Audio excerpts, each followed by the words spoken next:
Okay, let's get right into this deep dive on Nehemiah chapter 1. Sounds good. Chapter 1, it really sets the stage, doesn't it? It does.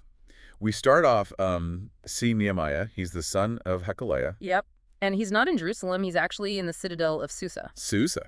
Yeah. And it mentions the month, Kislev, and the 20th year, plus his job, cupbearer to the king. Right. So Hmm. Susa, that's a major Persian administrative center. We're talking power. And Kislev, maybe November, December, the 20th year points us to King Artaxerxes I. And being cupbearer, that's significant, yeah. Oh, hugely. It means proximity to the king, a position of immense trust, but also, he's embedded in the empire, far from his roots. And then things start moving. His brother Hanani arrives. Exactly. Hanani and some other guys turn up straight from Judah. This is Nehemiah's direct line to news from home. So what does he ask them? He must be desperate for information. He goes straight for it. Basically, how are the people doing? The Jewish remnant, the ones who survived the exile and went back, and crucially, what about Jerusalem? He cares about the people and the place, even from Susa. Definitely. His heart's clearly still there. And the news they bring back.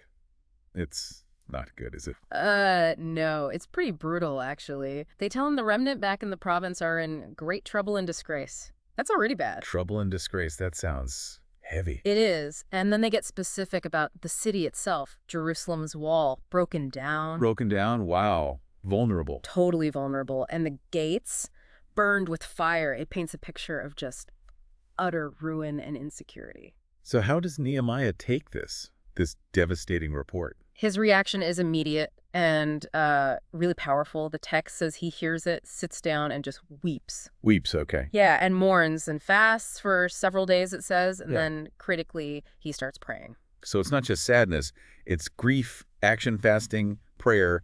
It hits him deep. Absolutely. It's this full-bodied emotional and spiritual response. He doesn't just log the info, he dives right into mourning and seeking God. It really makes you think, doesn't it? How we handle terrible news about things we love.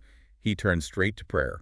What's that prayer like? It's remarkable. He starts big, acknowledging God, great, awesome, covenant-keeping, standard practice, but feels heartfelt here. Right. Establishing who he's talking to. Exactly. But then, almost immediately, he shifts to confession. I confess the sins, we Israelites, and notice the we, including myself and my father's house. He doesn't point fingers. He includes himself. Completely. He takes ownership, identifies with the collective failure that, in his understanding, led to this situation. He even brings up God's past words about exile and restoration. So confession, reminding God of promises. Yeah. And then, does he ask for something? Oh, yeah.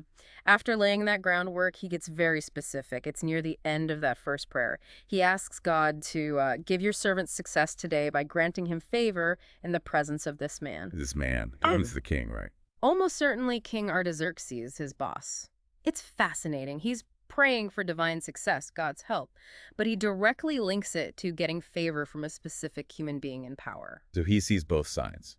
The spiritual need, God's intervention, but also the practical reality needing the king's permission or resources. Precisely. He understands that fixing a physical wall needs earthly buy-in, even as he's pouring his heart out to God. Okay, so wrapping up this look at chapter 1, what's a key thing that jumps out for us, maybe for you listening?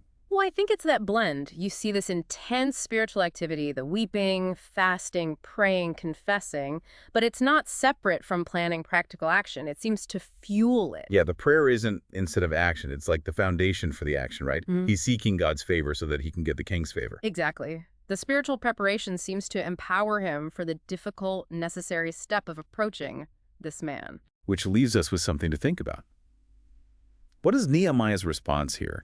This mix of deep prayer and practical strategizing about approaching power.